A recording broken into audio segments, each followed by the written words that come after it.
Hello, everyone. How are you? I am Violet Lee, your Tai Chi examiner. And today I am very, very honored to have Mr. Tang Rogers um, here with us.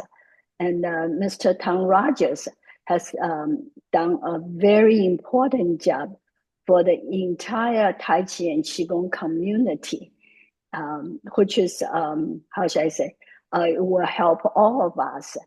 And what Tang has done is he has contributed to the research work and on Tai Chi and Qigong.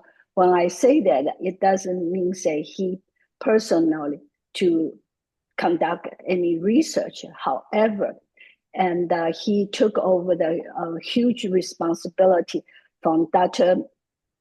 Ken Sensor in 2008, right?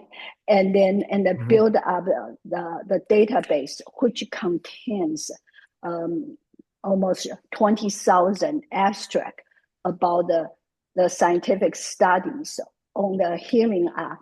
And when I say that, it means the Tai Chi, Qigong, Reiki, yoga, and also some other healing modalities, right? Okay, Yeah. so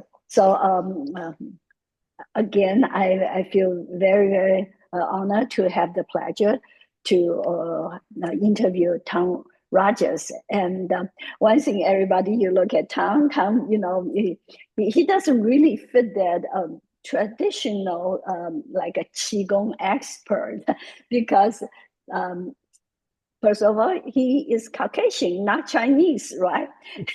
And second thing is in his career he graduated from Stanford University and in computer science, not something like Asian study or philosophy, but computer science.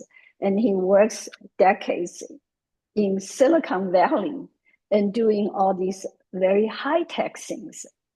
But at the same time, and Mr. Rogers and always have a passion for the Eastern healing art, like Tai Chi, Qigong, and yoga, right? Correct. And you've been practicing that for how many years? I don't know. Probably older than I have been. No, I'm just kidding. But you definitely have studied the art much longer than I am. But at the same time, you're also very active. You do mountain climbing and so forth, hiking, right? So Yeah. that's Tom. And can you just share a little bit with us and why the Eastern healing art is attractive to you? Well, it's a little bit of a long story. I mean, you see a lot of stuff on the media, and that can lead to different different stages in your life. You're attracted by different things. So in my 30s, early 30s, I started doing Shotokan karate and went through the forms of that and got into the martial application, the fighting. And that was after about a year, and my hips said, "Don't do this anymore." Uh, I so see. physically, it was a problem. And then a few years after that, um, well, a lot of people get turned on to Qigong and Tai Chi because they have medical issues, right? And Yes. and it's amazing how many different things can be cured, or if you have a chronic condition, how many things you can help you live with your condition. Um, that didn't happen to me with yoga, with Qigong and Tai Chi, but it happened to me with yoga. And I like telling this story because I had a climbing incident and hurt my back and had a problem for about 14 years. And so I went to my internist, and my Mhm. internist is the one who turned me on to yoga. I And that was see. 40 years ago. And Wow. then and then about 10 years later, I got turned on to uh, Tai Chi. And a few years after that, came Qigong. And then a few years after that, I decided, boy, this is really amazing. I want to really learn it. So I got a 200-hour certification, professional certification to teach Qigong and Tai Chi. Yeah, it seems you also learn many different form and style in Tai Chi and Qigong, right? And including Qian style Tai Chi, Well, which is the I do one it. I also, practice. Yeah. Yeah, well, I do a Sun style and a Yang style, and then I do a bunch of Chen styles and a Wow. lot of different yoga. And but the thing about Qigong, I do a lot of different styles of Qigong, a lot of different types because there's so many and they're just so much fun. And that's one of the joys of Qigong that you can just go and try just these so many different ways or so many different forms, and then take the ones you like and just do those.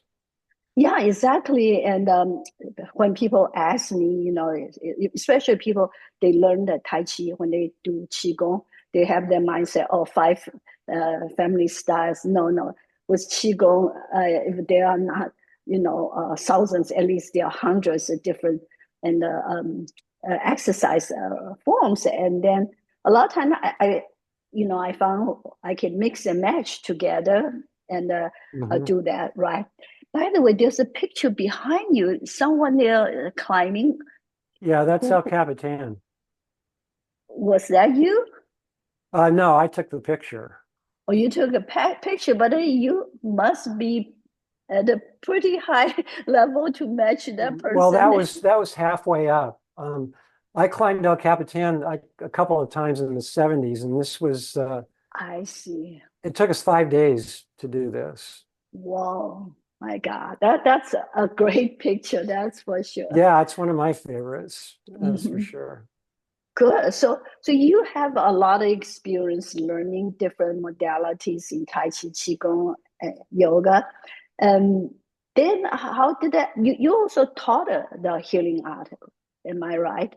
Since you're Well, certified to after I got teach. my teaching certification, I did Uh-huh. teach a number of, well, not a number, but some different places. But I have this other issue that I retired. So I retired when I was pretty young, 51. So I didn't want to get tied down to a Mhm. schedule of having to do a class. I mean, I did some 6, 8 week classes, that kind of thing, but I wanted to have more flexibility. And it seemed like a lot of times I schedule something and then I would schedule that and then oops, some family thing comes up or something else gets in the way. So, but also I really rather focus on the research as opposed to the teaching aspects of it. Understand, and that's very good.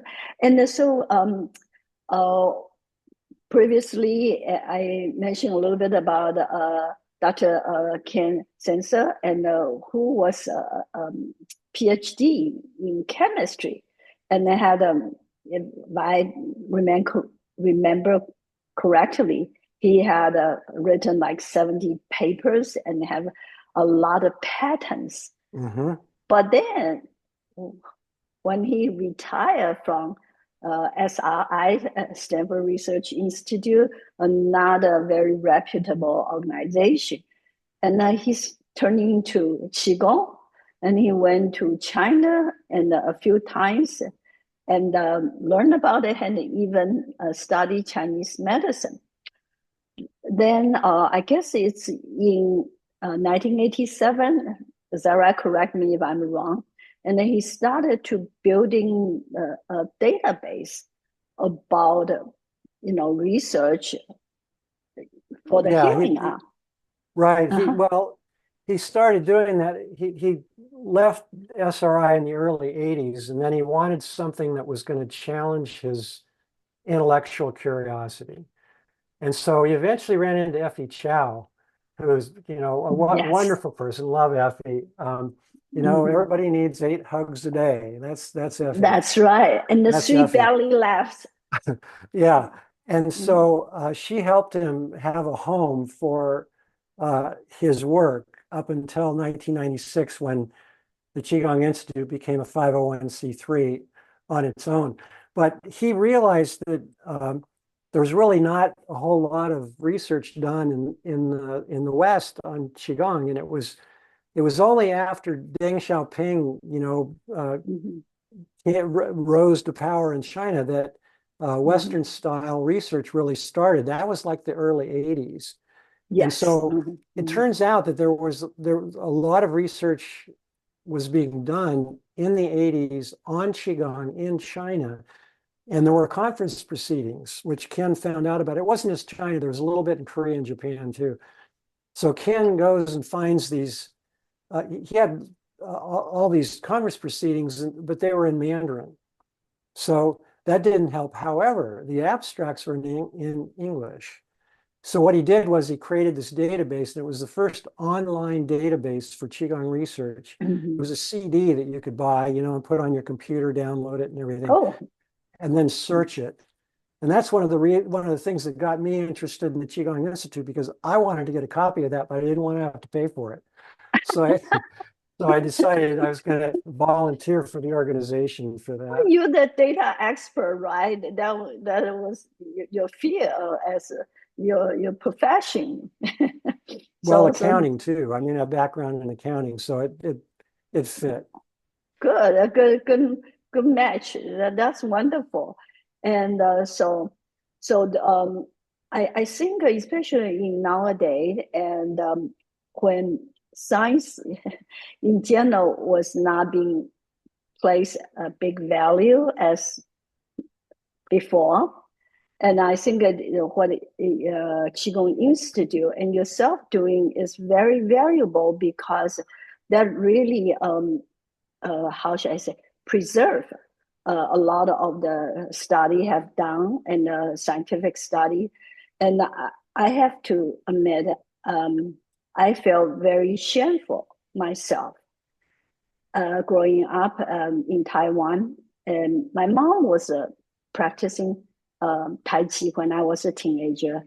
And she also believed Chinese medicine. I was just like, psh, this is totally unscientific. This is stupid, And I did not realize the how the scientific or health benefit the healing are provided until I went to Dr. Effie Chow's event. She was hosting the World Congress of Tai Chi and Qigong, Tai Chi That's what I Qigong, went to and too. yeah, Yeah. and then when scientists and they presented and all those facts, it really opened up my eyes, and so wow, that's so profound, so deep. And so I was very shameful at that moment. I actually had some tears coming down my cheeks, because it's a very mixed emotion. Anyway, and I think it's great, and you and your organization and preserve all these great information for us. And I think that in the 21st century, everybody understand. Oh, data is really important. And then in the older days, data doesn't sound that sexy, right? Well, I But don't now think it seems really I, very important. well, I don't think you want to like downgrade the old stuff too much, because it's coming back. I mean, the chairman of the board of the Qigong Institute, Francesco Garipoli, in 1999, maybe you were at the Third World Congress, I don't know, but that's when he premiered his award-winning PBS documentary on Qigong, Ancient Chinese Healing for the 21st Century. And it's the ancient Chinese healing that you were introduced to as a kid. And there's a Mhm. lot to that people don't give it a lot of credit for. Like if Mhm. you think about the history, where did TCM come from? Well, Qigong actually predates TCM, even Uh-huh. though Qigong is now considered a part of traditional Mhm. Chinese medicine, along with acupuncture, Mhm. um, and herbal medicine. It really came before, and it came from shamanistic healing. Mhm. And so we see now, even with all this science, we see a rediscovery of ancient Chinese healing. And some of that Mhm. is like some of the more obvious part of that, where there is even recent research on, is the doctor-patient relationship. I mean, even just the straight old doctor-patient relationship provides a certain amount of healing. And that's something that the ancients knew. And if I were to take one word to Mhm. describe the Chinese culture, that Mhm. word would be practical. And you know, they don't Interesting. keep Mhm. stuff that's not practical, and they've kept Mhm. TCM, they've kept Qigong and all that. So there's a reason for that. And Mhm. now the nice thing is that the science is catching up with that. And so I found that especially in the 21st century, it's only been in the last 20, 25 years that there's so much new uh, groundbreaking research. You just take one thing like brain plasticity. Like how much do you Yes. really think about brain plasticity? Not that much, but then there's all these studies that show that like a minute worth of mindfulness or a few minutes of meditation and mindfulness can change connections in your brain. And people like, oh no, but it turns out that's science because the study of brain plasticity shows that. So that's just one example of the unbelievable research that's available that shows why Qigong and Tai Chi are so beneficial for healing. Well, it's interesting you mentioned this the neuroplasticity, and maybe it was yeah, it was more than 10 years ago. And I wrote an article about Dr. James Mortimer's research on the dementia. And he had four groups. One is, the doing walking, and one study group, and one doing Tai Chi, and a control group was doing nothing. And the conclusion was if we practice Tai Chi Chuan, and the brain um, actually grow in size. so, but that's just Mhm. one of the conclusions.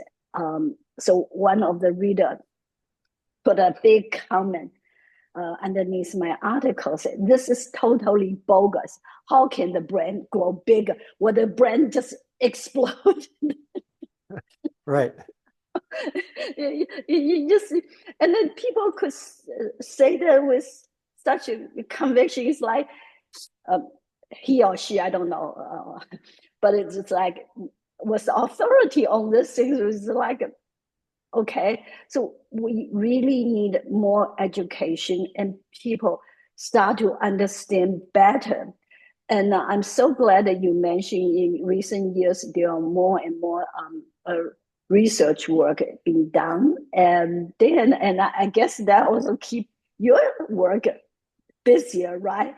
Well, Because you have to keep up with building the database. I just find new stuff every day. I mean, you could just start with like today I was watching a video on breathing. And breathing is one of there's exercise, breathing, meditation. That's the science of Qigong and Tai Chi. So people don't give breathing enough credit. I mean, if you don't breathe, you're not gonna be around very long. However, how you breathe is just incredibly important. And um, actually, breathing, you could prescribe air.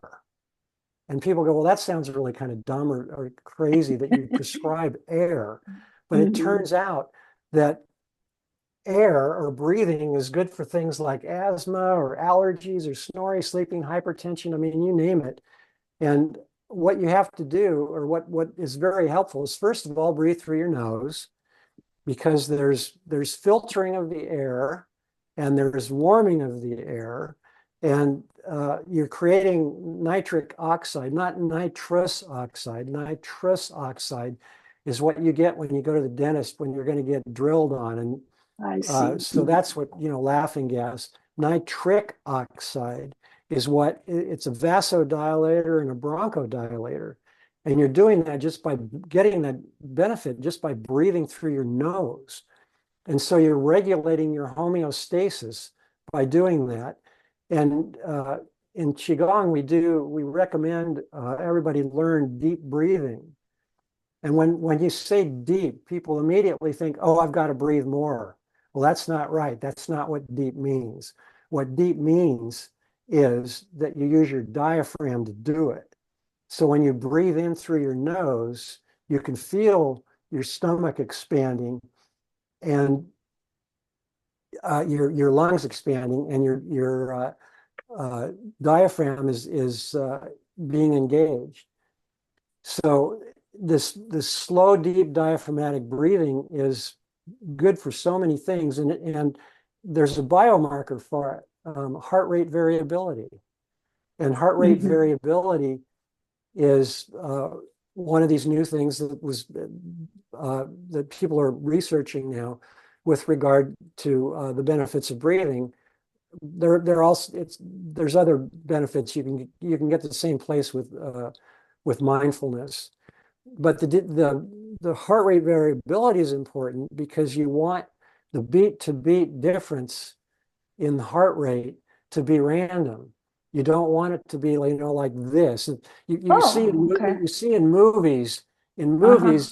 when somebody's on the operating table and they're really worried what's going to happen to them, and all of a sudden it goes flat. The Mm-hmm. the the the EKG goes flat. They're dying, right? So what you Yeah. want is a lot of variability in it, and there's a lot Mm-hmm. of reasons for that, but this slow, deep diaphragmatic breathing is one of the things that increases your heart rate variability. I And see. a Mm-hmm. lot of that is due to what you're doing to uh, your nervous system.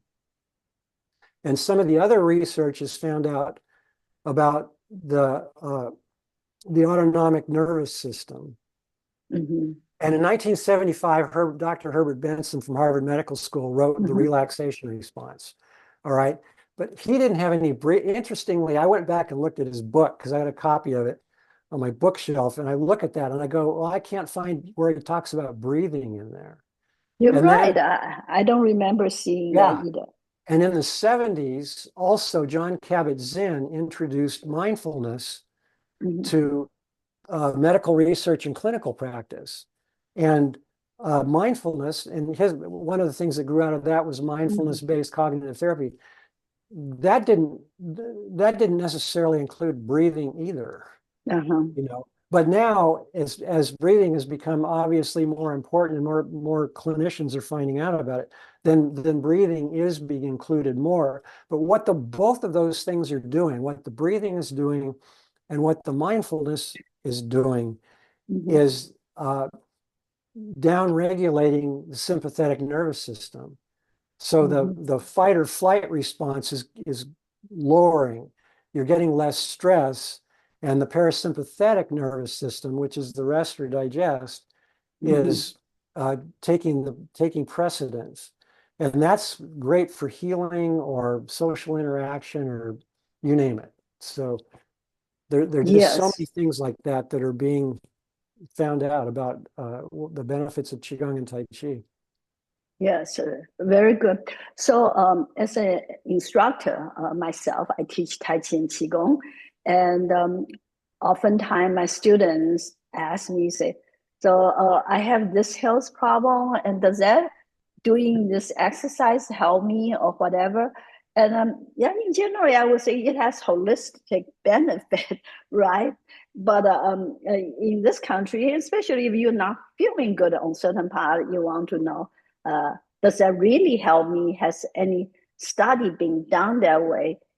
And so I thought about the database and which you have helped to build and maintain, and how anybody or instructors can take advantage of the information being preserved. And do you want to share and give some demonstration how people can utilize the very valuable tool online. Yeah, sure. What we can do is just go to You go want to to share your screen? Oh, yeah, okay, good. You are doing go to the that. Qigong Wonderful. Institute website here. Qigong can change your life. Qigong's the most profound health practice ever invented by mankind. That's what I think. Anyway, so we go to the research and you can see there's all these different subjects in here. A lot of my favorites, like there's breathing, there's interoception, which we might get time to talk about, and a few other things. But if we search the database, So that's very good. So if somebody just want to go to a general area and say like cancer, there's a tab for that, right?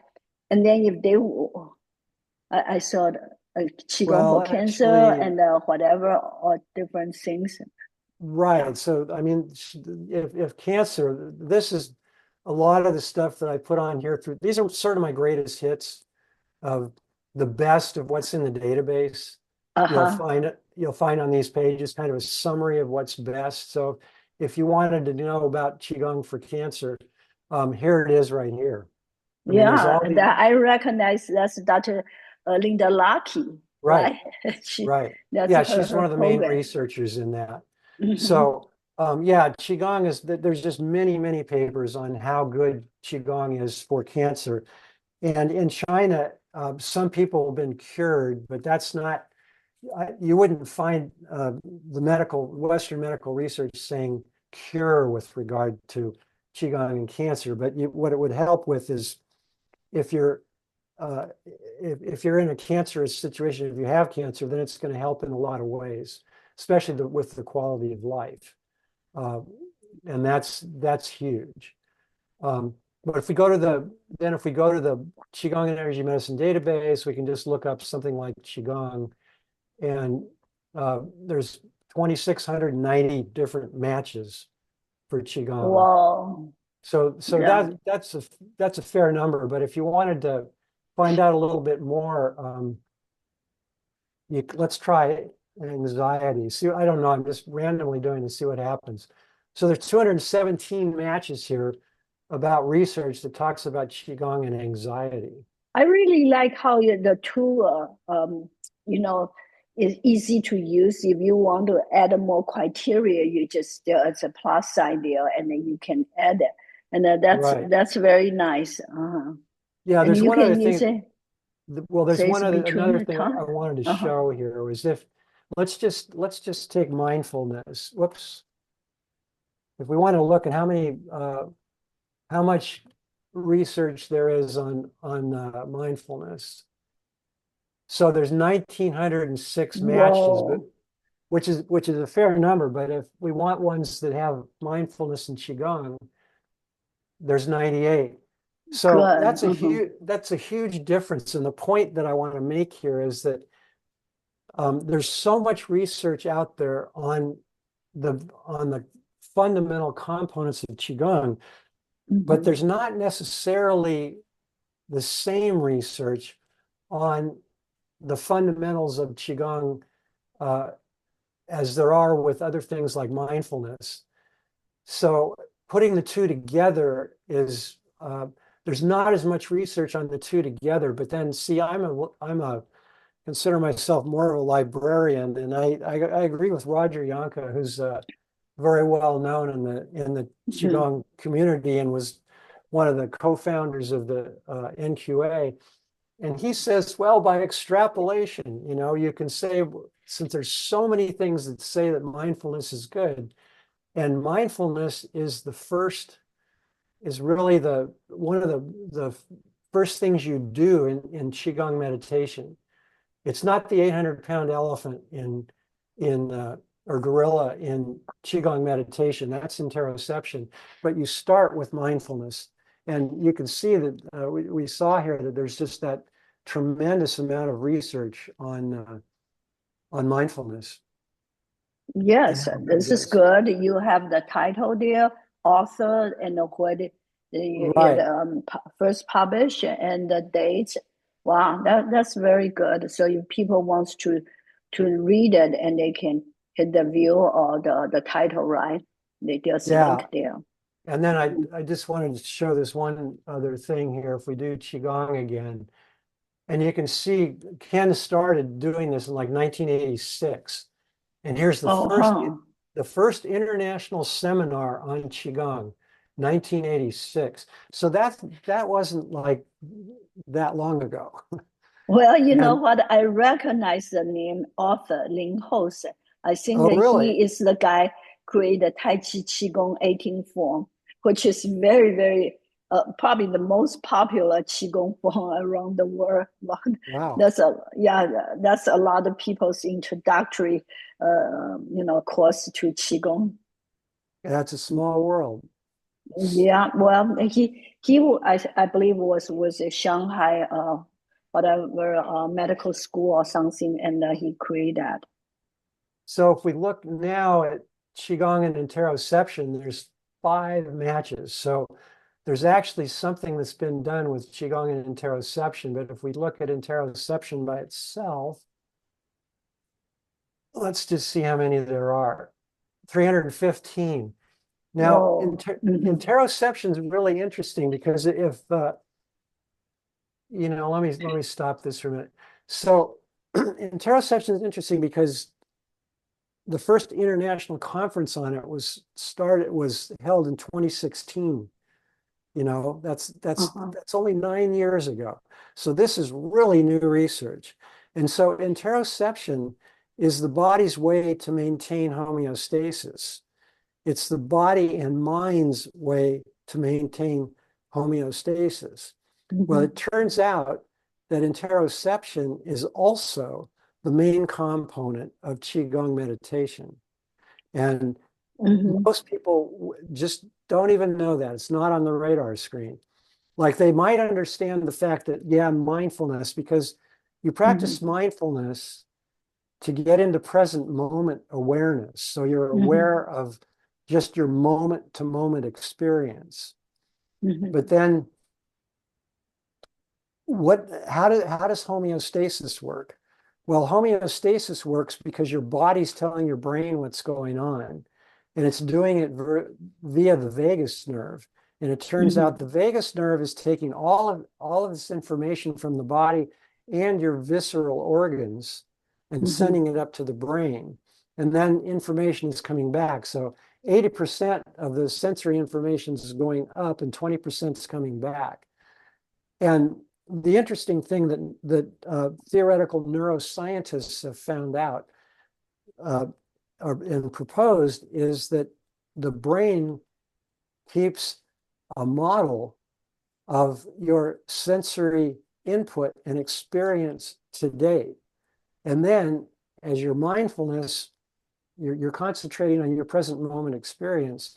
As you have a somatic experience, your body does something, tells you something. I'm hungry, I'm hurt, whatever, I'm scared. Mhm. Um, that information goes to your brain, and your brain compares what it's feeling versus this model. Mhm.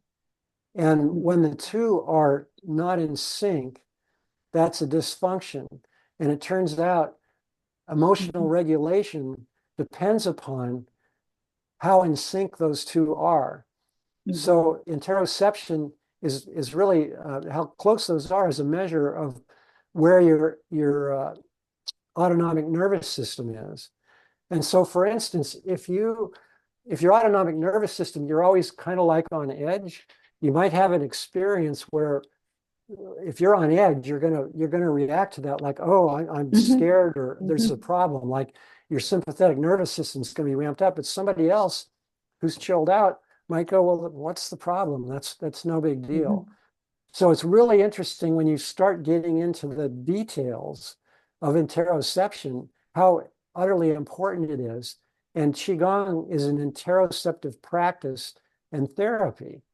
And Peter Wayne actually is one of the people who's involved in one of the research articles that one of those few research articles we saw that included Qigong.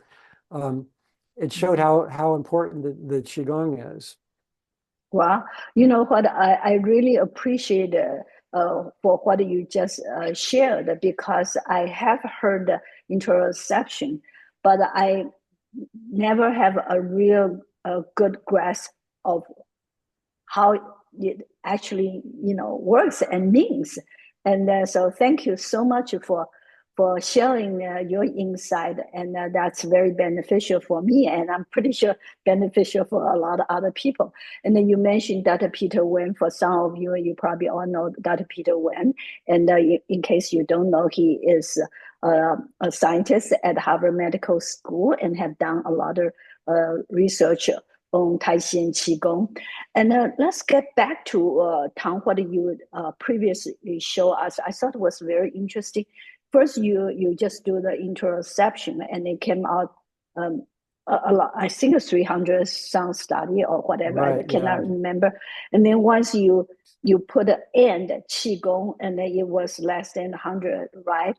So I'm just curious, what others things is out there also contribute or relate to this interoception things. And Well, one of the biggest things that I think people should know, every Qigong and Tai Chi teacher should know this, uh-huh, or be familiar with, is polyvagal theory.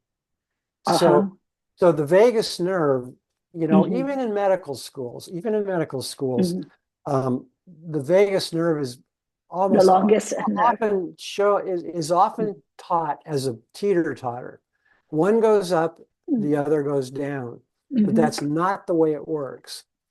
You could have any combination of sympathetic and parasympathetic, any combination on that whole, 99, 100%, mm-hmm, 100 percentile, not just 50-50. And the polyvagal theory said, well, Stephen Porges is the one who came up with polyvagal theory by studying infants. And so he writes a paper on it, and then somebody writes in and says, well, you know what? I always thought that that the parasympathetic mm-hmm. was this shutdown response, was a self-preservation response. And Porges is like, huh? So he goes and researches it and finds out, well, I'll be darned. There's two parasympathetic branches. Really? One, Yeah. Uh-huh. oh yeah, one is a social interaction that we're all Mm-hmm, familiar with, and that's the one that we're familiar with the teeter-totter. That one goes up, rest, digest. Oh, great. Well, the other one is shut down mm-hmm, and preserve energy. And mm-hmm, the reason why Qigong and Tai Chi teachers should know this is because most people think that meditation is good for anybody. So let's say you have trauma or anxiety, depression, and oh well, all you have to do is just get mindful and do your breathing, and everything's going to work out. Well, no, that's not true. mm-hmm, What can happen is that some people, especially who have trauma, they can start breathing slowly, and they can take themselves down to parasympathetic, but they can take themselves down to the dorsal vagal, which is the shutdown. So that's why some people can freak out or have a problem or can't take advantage of doing qigong or tai chi because they have this mm-hmm. problem. They don't have the ability to get into the ventral vagal. So this is this insight of and Mm-hmm. theory of Porges's has revolutionized trauma therapy. But it's something Interesting. that Mm-hmm. Qigong and Tai Chi teachers should know about because, going into this, before studying all this, I thought, well, gee, let's do meditation and it's sort of a panacea. It's good for anything, but that's not the case. I see. Well, it seems you just mentioned this subject, what Tai Chi and Qigong teacher can benefit from, having certain knowledge, and reminds me your book. And your book is the introduction to Qigong healthcare, right? And Right. I think this is the book, and I actually recommend everybody, and especially the instructors, to to have the knowledge about it. Okay, and I just share my screen, and I don't know. Can you see it, Tom? Oh yeah, that right. That's it's a good place to start because it said meditative movement. And that's what Qigong and Tai Chi are from a especially from a research standpoint. They're meditative movement. Yes. So what I first before I read this book, and I thought it was a how-to book, and but then when I actually look at it, I found this book is very, very valuable, and like I say, it should be read by all the practitioner, or if you have not practiced yet, but you're curious about what qigong is, right? And then if you read this book, and this book is not say really long, and I believe it's 40 some pages, Yeah, right? Oh, that's not okay, that yeah, not yeah, that long. not that long. So if some of the people I know of, they don't like to read really long stuff. However, the information here I think is incredible, and that it give people a better idea what qigong is. It is more like, and also the why. It doesn't teach us what to do and how to do it, but at the same time, it tells us a lot about why it works, and give a really like a 360-degree view of what this healing eye is all about. And Tom, you want to talk a little bit about why you want to write this book, and then and the process and so forth. Well, it's a summary of the research. So I want to I just got all this, 19,000 papers, not all on specifically on Qigong and Tai Chi, but mindfulness, mind, body, etc., exercise. Um, this is just a short summary that people can read and understand exactly why this is so beneficial and understand how it works.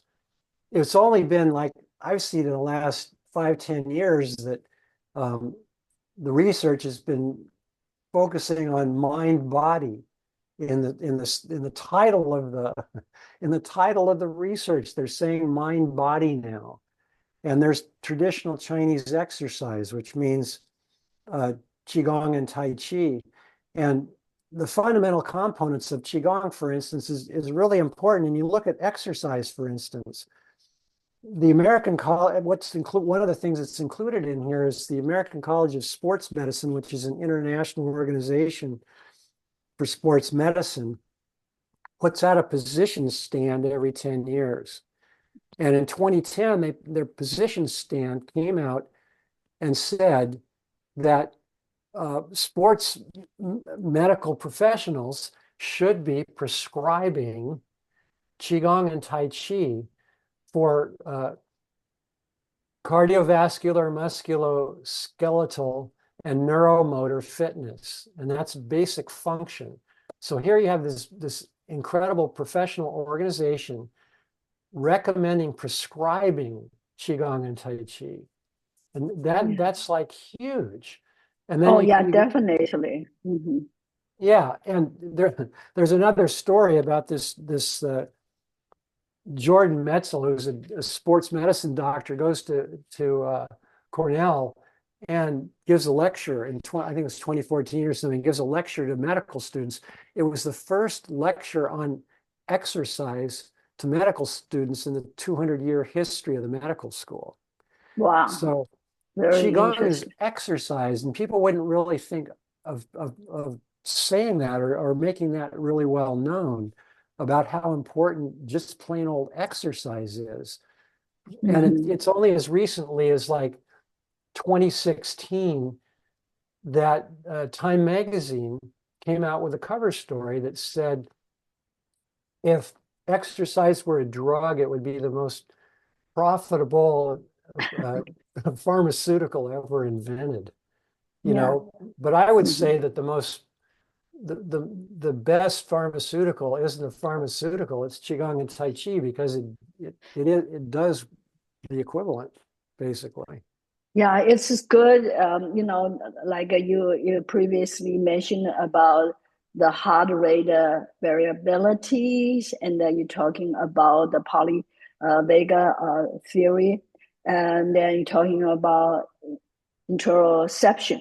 And so this book is, I again, like I said before, I think it is so valuable. It really should be read at least by the instructors.